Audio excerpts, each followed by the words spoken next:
কৌশলীর শুনানি শেষে আদালত নিম্নোক্ত আদেশ দেন। 28 অক্টোবর 2021 তারিখে এই আদালত কর্তৃক গৃহীত রায় এবং রায়ের 57 অনুচ্ছেদে থাকা নির্দেশাবলী, প্রতিবেদিত রায়ের অনুচ্ছেদ 7.2, 2021, 17 SCC 1 এবং তারপরে পরবর্তীতে 21 জুলাই 2022 তারিখের আদেশগুলি এবং এই রাজ্যের 2023 নম্বর 2022 এর আদেশগুলি সত্ত্বেও কেন্দ্রশাসিত অঞ্চলগুলি ইউটি বিশেষ শিক্ষকদের জন্য অনুমোদিত পদগুলিতে কোনো নিয়োগ করেছে। প্রকৃতপক্ষে রাজ্যগুলির একটি বড় সংখ্যাগরিষ্ঠ অংশ এমনকি রাজ্যে প্রয়োজনীয় অনুমোদিত পদগুলিও চিহ্নিত করেনি। যদিও এখন আমাদের কাছে প্রতিটি রাজ্যে বিশেষ চাহিদাসম্পন্ন শিশু রয়েছে এমন পরিসংখ্যান রয়েছে।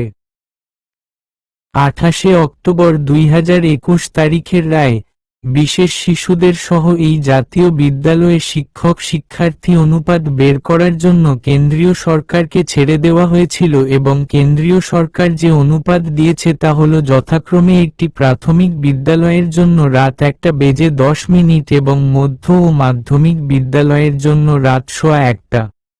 একবার আমাদের কাছে শিক্ষক শিক্ষার্থীর অনুপাত এবং প্রতিটি রাজ্য এবং কেন্দ্রশাসিত অঞ্চলে বিশেষ চাহিদাযুক্ত শিশুদের সংখ্যার পরিসংখ্যান পাওয়া গেলে, এই সময়ের মধ্যে প্রতিটি রাজ্য এবং ইউটিএস এর অন্তত অনুমোদিত পদের সংখ্যা চিহ্নিত করা উচিত।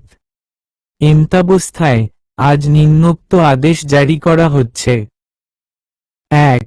প্রতিটি রাজ্য এবং কেন্দ্রশাসিত অঞ্চলগুলি বিশেষ চাহিদা সম্পন্ন শিশুদের শিক্ষা দিতে হবে এমন শিক্ষকদের জন্য তারা অনুমোদিত পদের সংখ্যা সহ বিজ্ঞপ্তি প্রকাশ করবে। 2.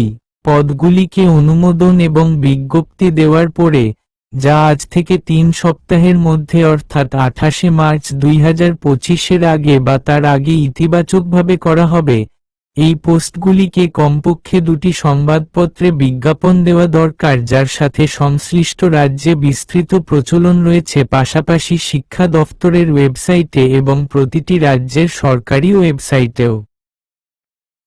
3. বাছাই এবং নিয়োগ শুধুমাত্র যোগ্য, দক্ষ, যোগ্য শিক্ষকদের দিয়ে করা হোক। অধিকন্তু 28 অক্টোবর 2021 তারিখের রায় এই আদালতের নির্দেশ অনুসারে পদে নিয়োগের জন্য আরসিআই যোগ্যতার শংসাপত্রের প্রয়োজনীয়তাও বিবেচনায় নেওয়া দরকার, কারণ আরসিআই শংসাপত্র না থাকা প্রার্থী অযোগ্য হবেন। ইতিমধ্যে আমাদের জানানো হয়েছে যে অনেক রাজ্য এবং কেন্দ্রশাসিত অঞ্চলে চুক্তির ভিত্তিতে অ্যাডহক শিক্ষকরা বর্তমানে শিক্ষা দিচ্ছেন এবং বিশেষ চাহিদা সম্পন্ন শিশুদের ক্লাস নিচ্ছেন। আমাদের আরও জানানো হয়েছে যে কয়েকটি রাজ্যে এই শিক্ষকরা প্রায় 20 বছর ধরে চালিয়ে যাচ্ছেন। এই কারণে রাজ্যগুলি অবিলম্বে নিম্নলিখিতগুলির সমন্বয়ে একটি স্ক্রিনিং কমিটি গঠন করবে। 1. প্রতিবন্ধী ব্যক্তিদের জন্য রাজ্য কমিশনার, সংক্ষেপে অক্ষমতা কমিশনার, প্রতিবন্ধী ব্যক্তিদের অধিকার আরপিডব্লিউডি আইন 2016 এর ধারা 79 এর অধীনে নিযুক্ত। 2.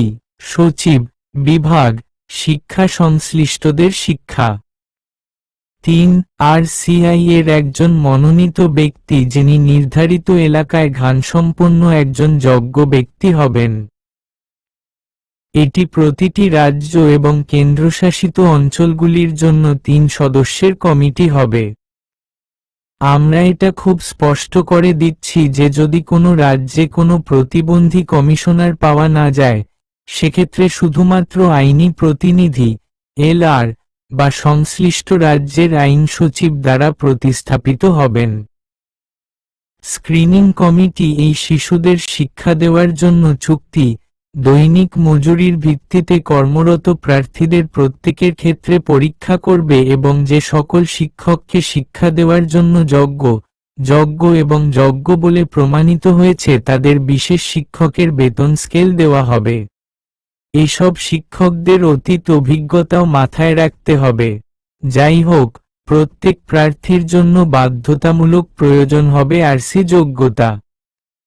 অধিকন্তু, একজন ব্যক্তির ক্ষেত্রে যিনি ইতিমধ্যেই কাজ করছেন এবং গত বহু বছর ধরে শিক্ষকতা করছেন, স্ক্রিনিং কমিটিকে উপযুক্ত ক্ষেত্রে বয়সসীমা শিথিল করার বিষয়ে অনুমোদন দেওয়া হবে।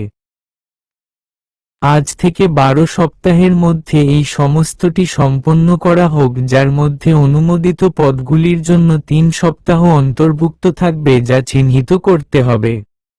আমরা এটি সম্পূর্ণরূপে স্পষ্ট করে দিচ্ছি যে বেতন স্কেলের সুবিধাগুলি কেবলমাত্র সম্ভাব্য হবে এবং পূর্ববর্তী নয়, অর্থাৎ নির্বাচনের পরে তাদের নিয়োগের তারিখ থেকে। মঞ্জুরিকৃত পদের বিপরীতে তাদের নিয়োগ করা হবে এবং স্ক্রিনিং করার পরই সেই পদে বেতন স্কেল দেওয়া হবে। এটি স্পষ্ট করা হয়েছে যে যে রাজ্যগুলিতে ইতিমধ্যে পদগুলি অনুমোদিত হয়েছে তাদের অবিলম্বে নির্বাচন প্রক্রিয়া শুরু করা উচিত।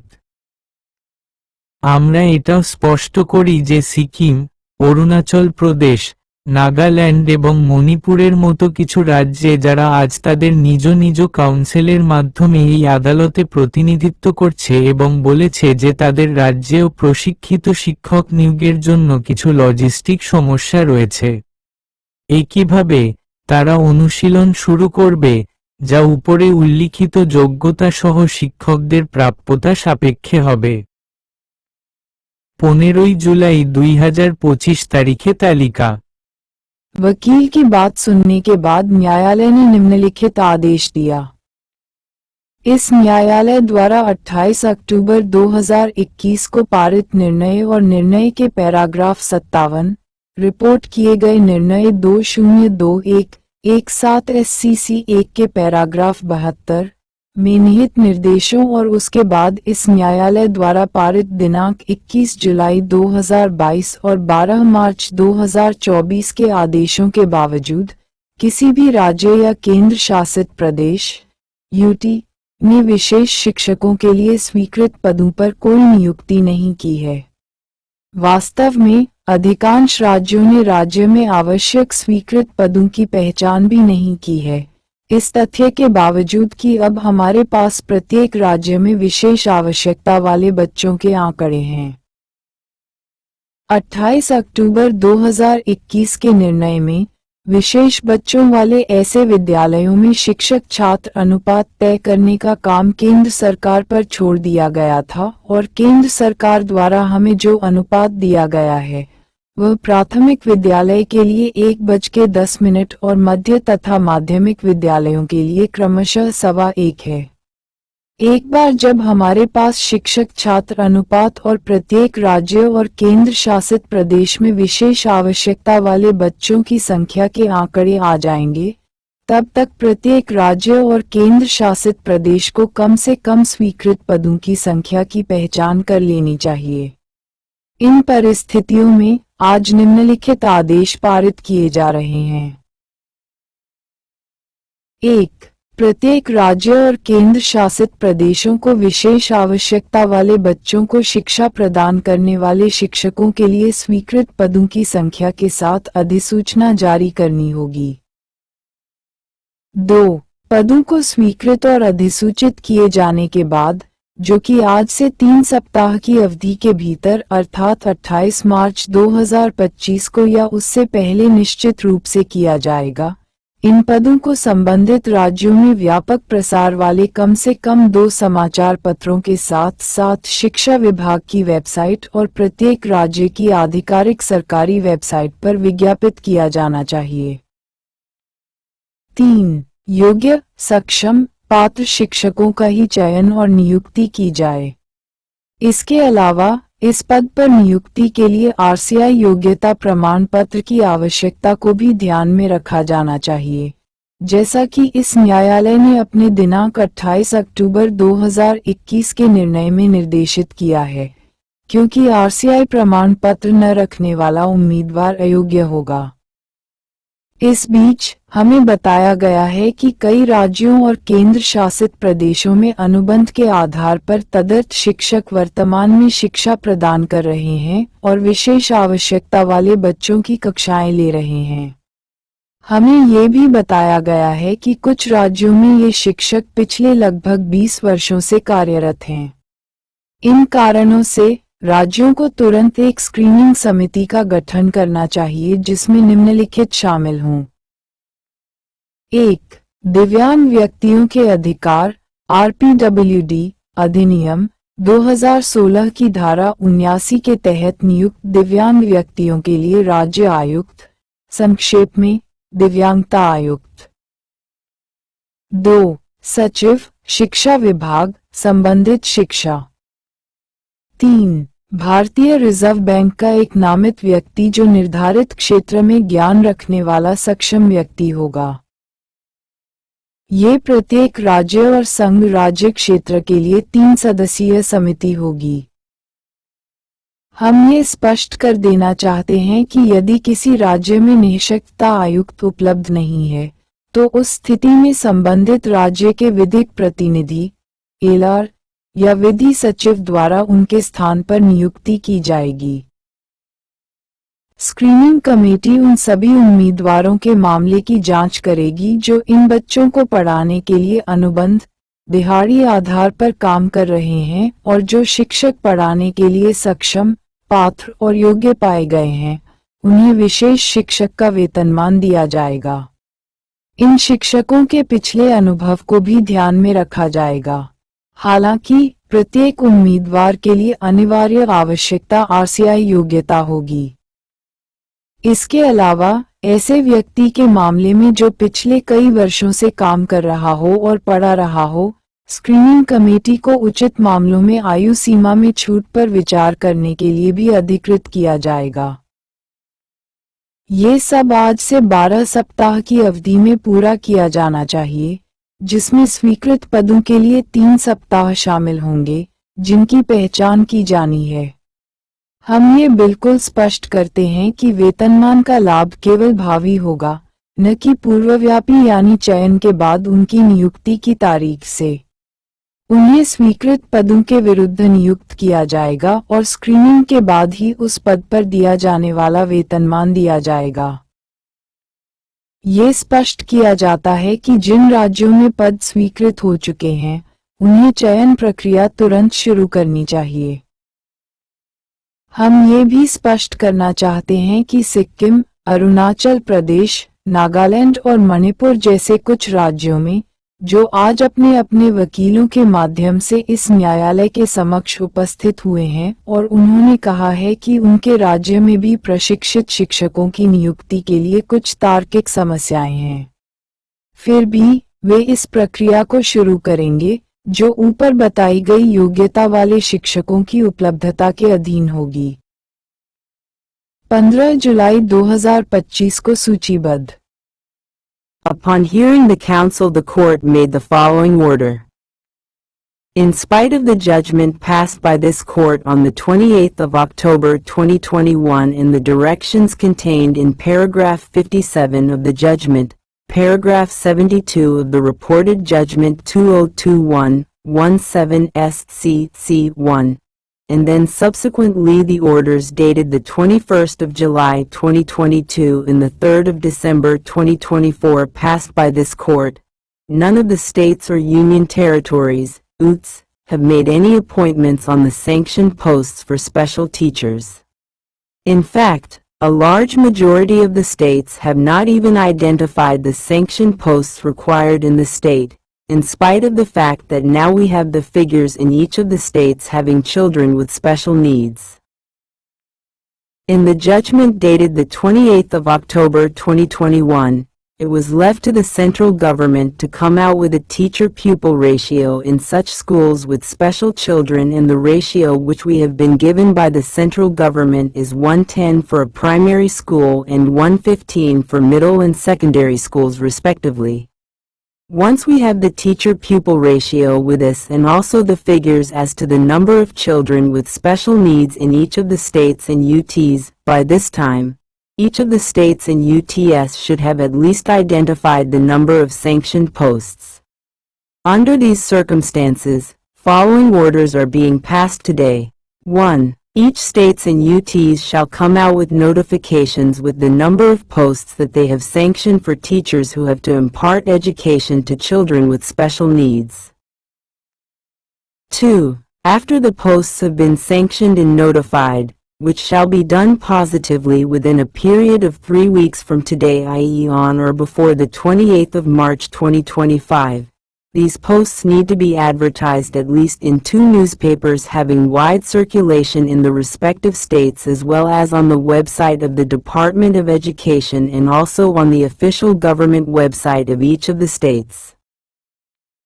3. Let the selection and appointment be made of qualified, competent, eligible teachers only.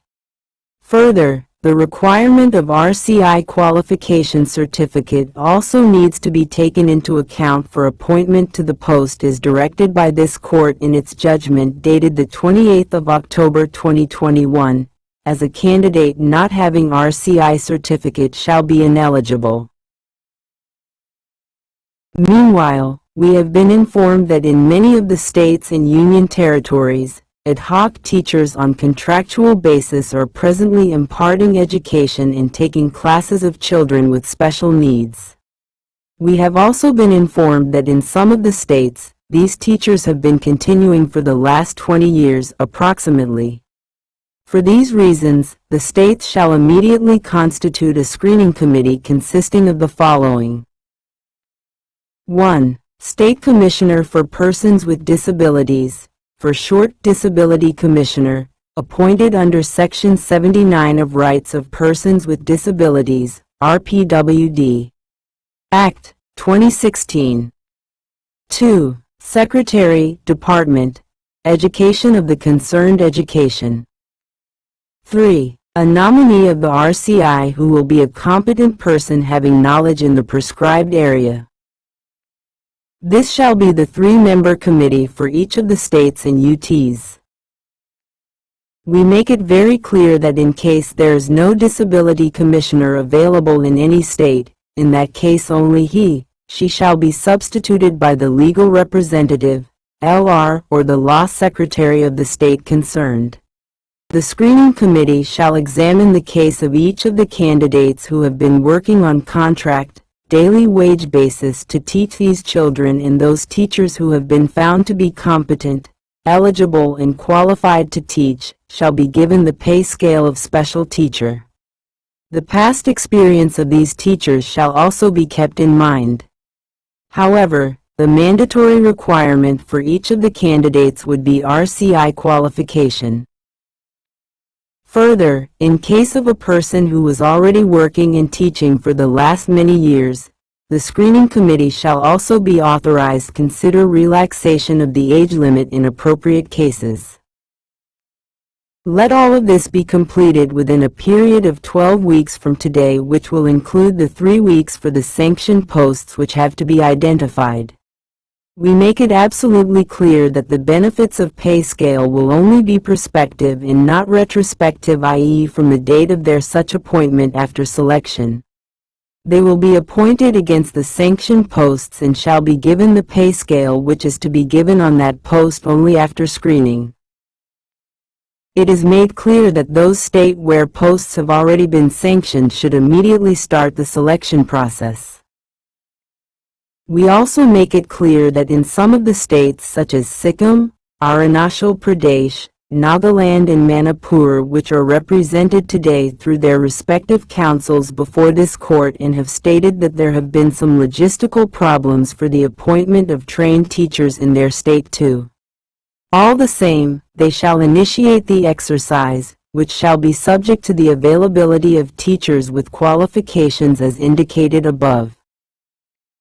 List on the 15th of July 2025.